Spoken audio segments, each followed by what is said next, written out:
Em menos de 24 horas, o Brasil entrará em campo pela terceira rodada da Copa do Mundo e vai pegar a Escócia e vai definir como vai ser seu chaveamento no mata-mata até o sonhado Hexa, se realmente isso acontecer.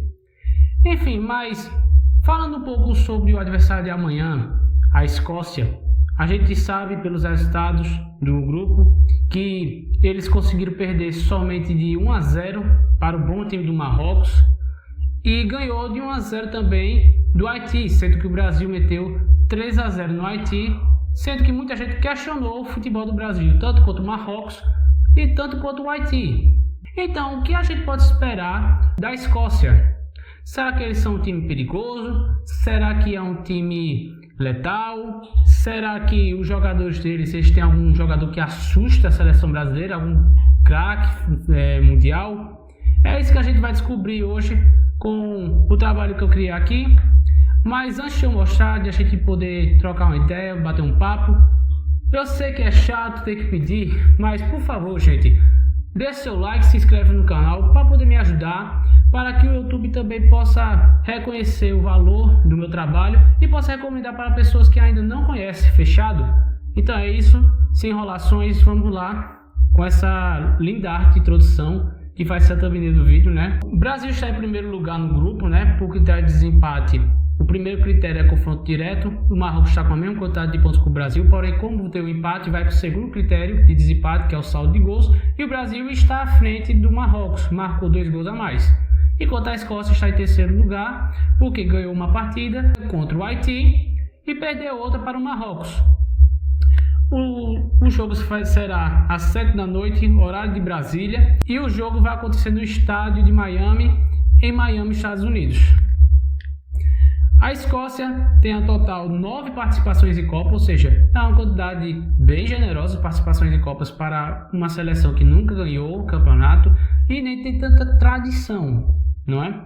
E a última participação deles já faz um bom tempo já, em 1998, naquela Copa que a final foi Brasil e França. Ronaldo Fenômeno teve a convulsão, o time brasileiro entrou abalado com o ocorrido e acabou levando de 3-0 na final, para que a França conquistasse sua primeira taça de campeão do mundo.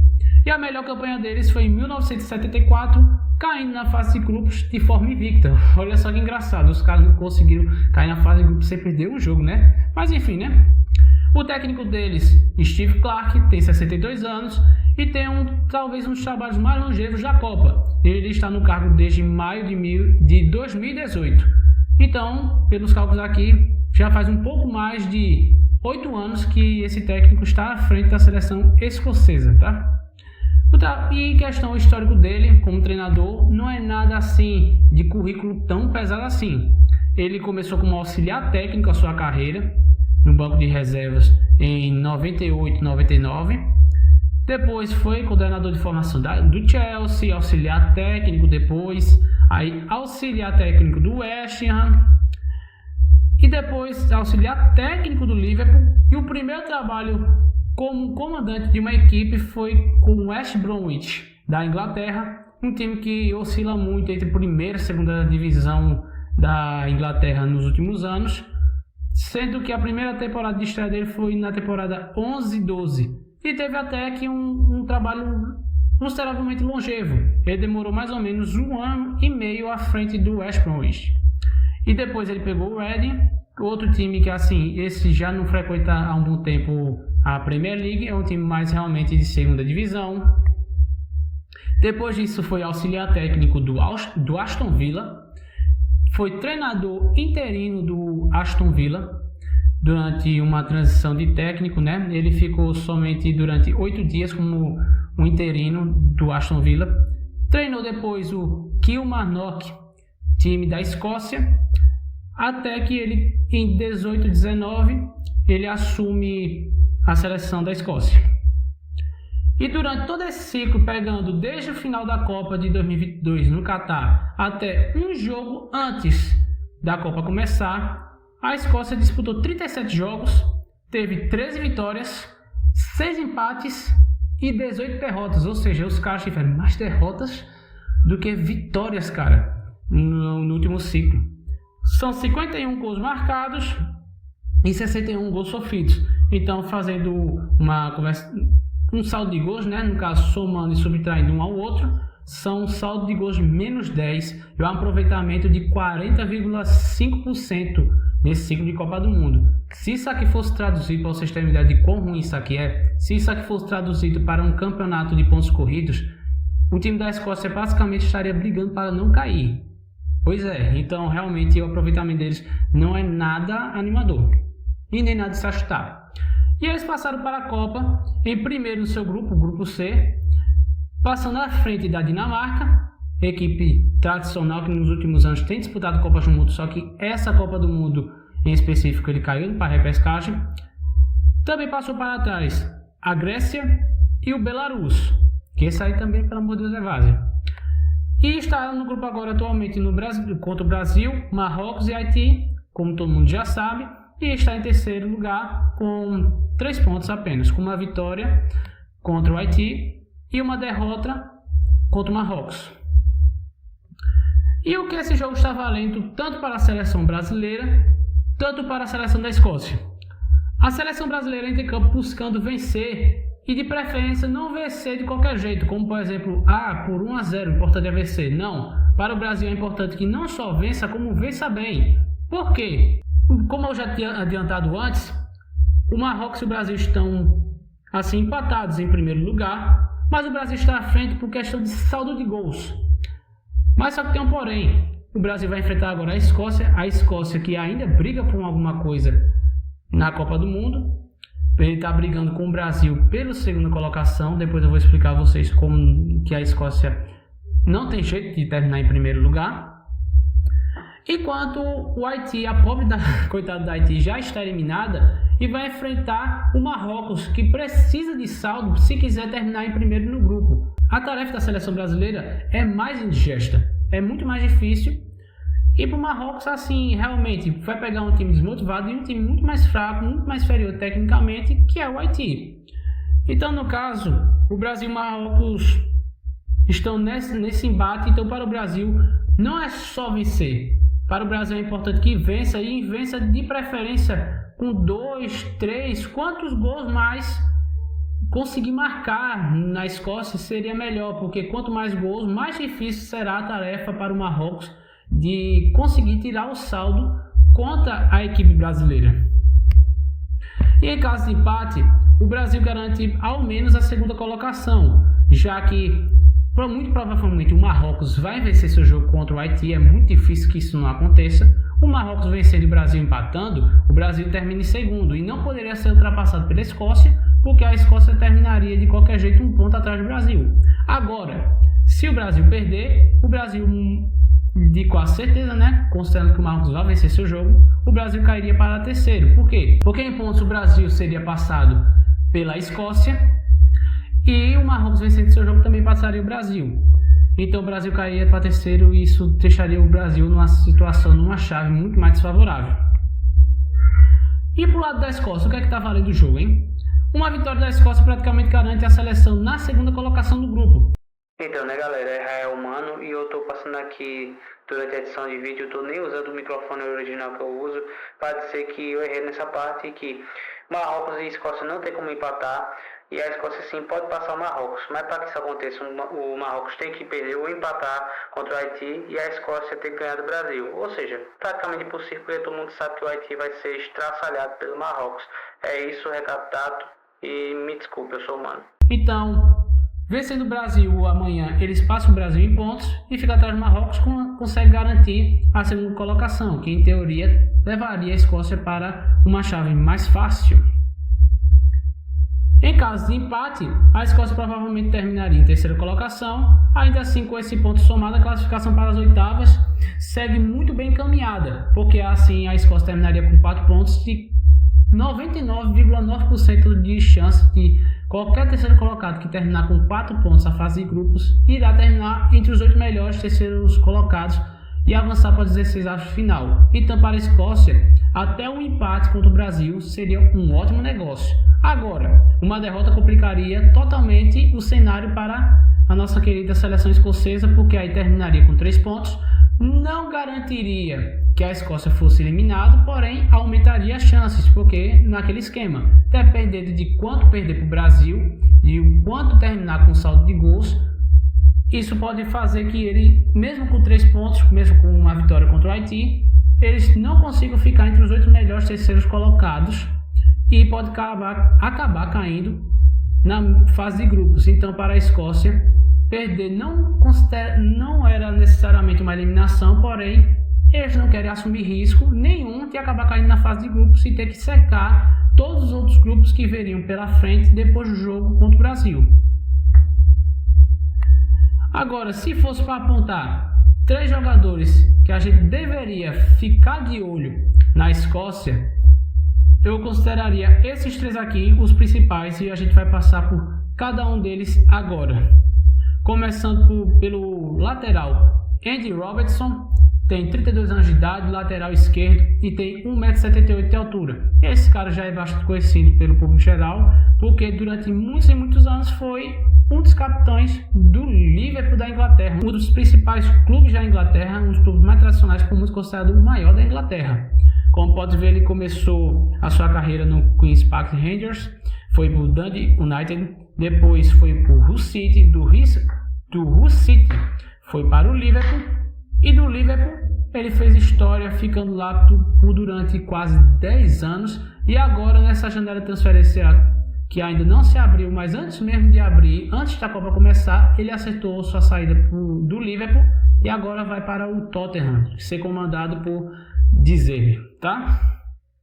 E na temporada atual, esse foi talvez um dos motivos que fez ele querer sair do Liverpool. Ele, apesar de ter conquistado grandes coisas no Liverpool, principalmente na era Klopp, ter sido um dos capitães, ser uma peça muitíssimo importante, já foi um dos melhores laterais do mundo, porém nos últimos anos ele decaiu, querendo ou não, desempenho, e nessa temporada atual ele acabou comendo um pouco de banco. Tanto que se você observar aqui as minutagens, se você for colocar em parâmetro que uma partida de futebol é 90 minutos, a minutagem é relativamente baixa. Por quê? Na maioria das partidas dessa atual temporada, o Robertson veio do banco de reservas. Então, na atual temporada, 36 jogos, 3 gols, 2 assistências, 667 minutos para uma participação em gol e 2.001 minutos jogados. E esse aqui é o valor de mercado do Robertson. Você pode ver que atualmente ele vale 7 milhões de euros e no seu auge de carreira como titular do Liverpool na era Klopp, ele chegou a custar 80 milhões de euros. O segundo jogador que eu queria destacar aqui é o John McGinn, com a idade de 31 anos, posição meia central, de 1,78 m de altura, e ele construiu sua carreira iniciando no Saint-Mirren, depois foi para o Hibernian FC e de lá foi para o Aston Villa, que está lá desde 2018, é considerado um ídolo lá. E aliás, na última Europa League agora, que jogou Aston Villa e Freiburg, que o Aston Villa se consagrou campeão com o Mr. Europa League, o Unai Emery, ele foi titular nessa final. Então ele se mantém relevante para um dos times que vem dando grande dor de cabeça nos últimos anos para os Big Six da Inglaterra, tá? E na temporada atual foram feitos 44 jogos, 10 gols e 8 assistências, com 303 minutos que ele precisa para participar de um gol e 3.029 minutos totais na temporada.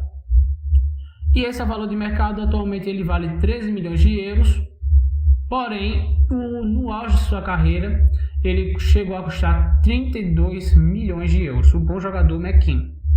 Agora, se vocês me perguntarem, Eliakim, qual é o jogador que realmente o Brasil não pode dormir com esse cara? Esse é um jogador que pode se fazer a diferença em uma eventual derrota do Brasil para a Escócia. Esse cara é o Scott McTominay. Idade de 29 anos, ele pode fazer tanta função de volante, apesar de eu não gostar dele nessa posição, mas o principal dele mesmo é meia central e tem 1,93 m de altura. Ele fez toda a sua categoria de base e também jogou pelo Manchester United durante boa parte da sua carreira, só que em 2024 ele foi meio que chutado de forma, para mim, injusta do United. Esse cara, ele era considerado praticamente um 12º jogador. Tinha várias vezes que colocava-se McTominay para jogar e ele fazia a diferença no time, mas mesmo assim ele foi chutado do United e foi mandado para o Napoli, uma transferência na época de 30 milhões e 500 mil euros. E na temporada atual, o McTominay ele jogou 44 jogos, fez 14 gols, 4 assistências, 265 minutos para poder participar de gols e 3.701 minutos ao total da temporada. Ou seja, o cara realmente jogou bastante, teve muito trabalho nessa temporada. O valor de mercado dele, ele atualmente custa 40 milhões de euros e no seu auge da carreira custou 50 milhões de euros. E como vocês podem ver pelo gráfico que na época que ele mais custou faz pouco tempo. Por quê?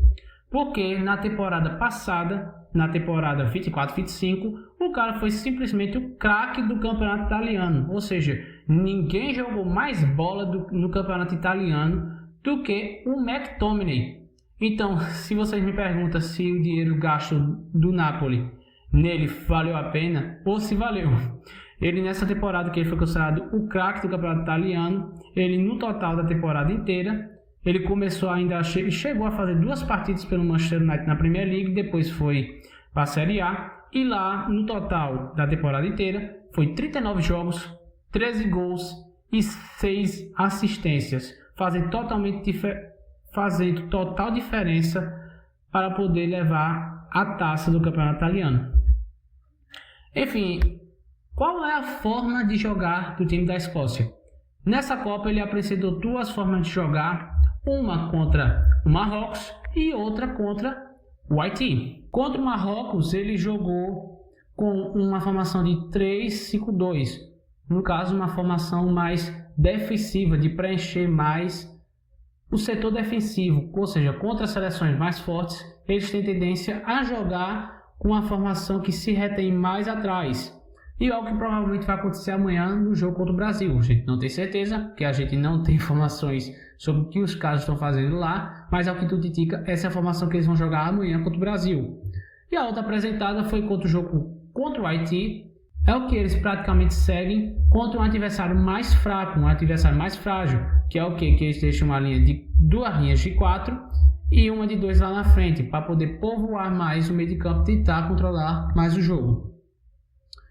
E falando de seleção brasileira, finalmente o Neymar está de volta. O próprio Carlo Ancelotti confirmou que ele amanhã jogará o jogo, porém ele muito provavelmente vai começar no banco de reservas. Como a gente sabe, a condição física do Neymar é muito frágil e depois de quase um mês sem poder jogar, eu não acredito que o Ancelotti vai forçar ele a jogar logo de cara um jogo da Copa do Mundo e correr o risco de se lesionar novamente. Então amanhã o Neymar deve jogar sim, mas provavelmente só os seus 10, 15 últimos minutos do jogo, que é quando ele vai estar realmente pegando uma rotação mais fraca, o time mais cansado do time da Escócia, que é um cenário que deixaria ele mais confortável no jogo.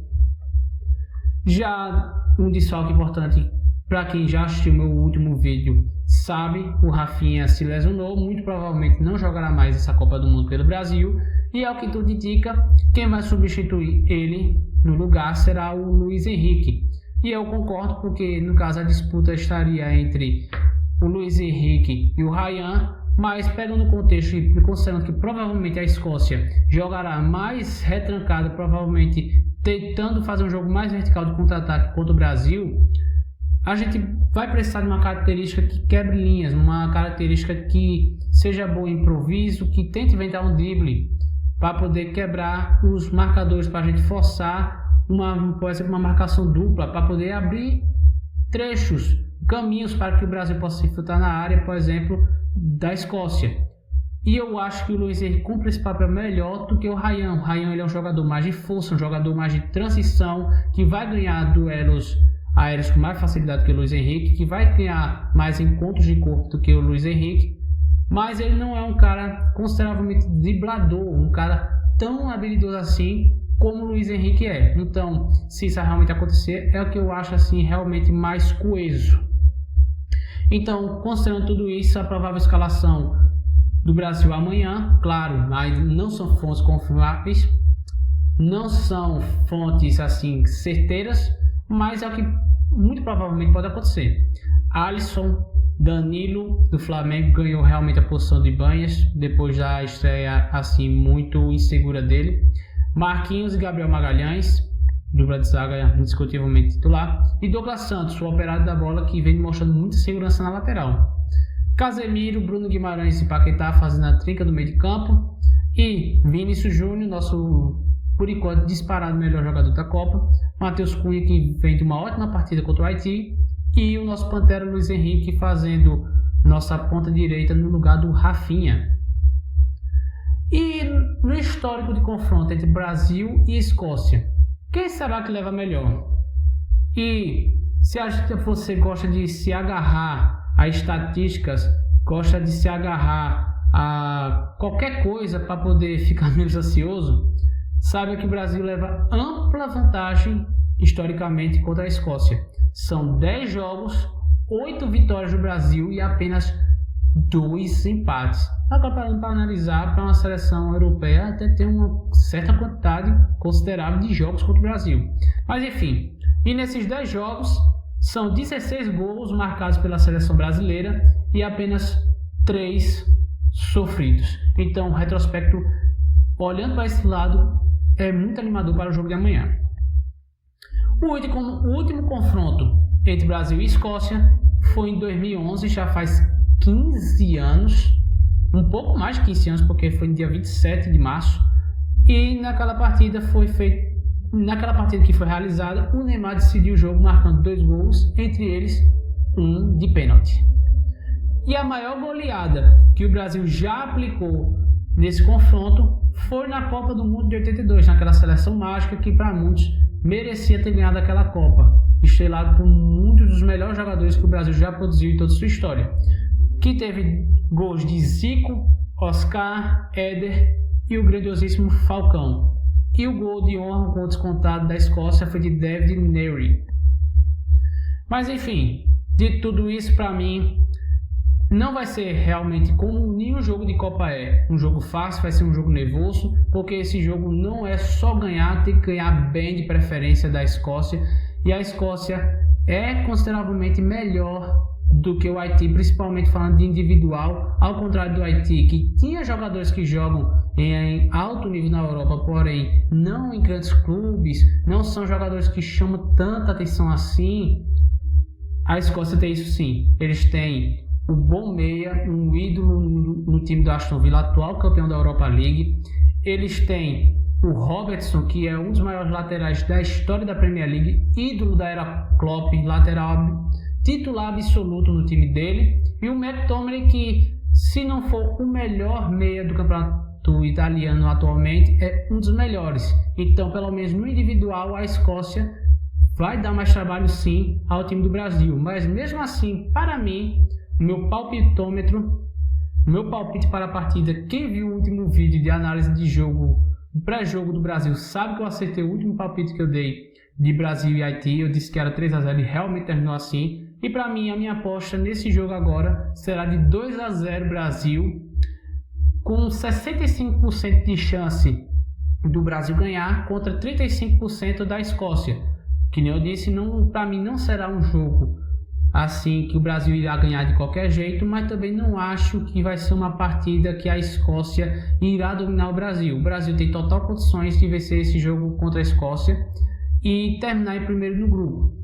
O Brasil precisa sim tentar fazer o máximo possível de gols na Escócia para poder complicar a vida do Marrocos e passar em primeiro na fase de grupos, que em teoria traria uma chave mais fácil para o Brasil seguir um pouco mais tranquilo nessa Copa do Mundo, que será muito longa. Então, quanto mais fácil conseguir, entre aspas, um caminho tranquilo no mata-mata, será melhor para a seleção brasileira. Então, é isso, todo o material que eu trouxe para vocês. Eu espero que vocês tenham aprendido um pouco sobre a Escócia, como eles jogam, quem é que pode dar medo ao Brasil, quem são jogadores que podem ameaçar o Brasil e que seja um bom jogo para nós amanhã, se Deus quiser. O Brasil terminará em primeiro no seu grupo, deixando Marrocos em segundo e rumo aos 16 avos de final da maneira mais tranquila possível, se Deus quiser assim. Então é isso, galera, muito obrigado, deixa o like antes de sair do vídeo, se inscreve no canal e ativa o sininho para receber os novos vídeos, certo? É isso, um abraço e tchau!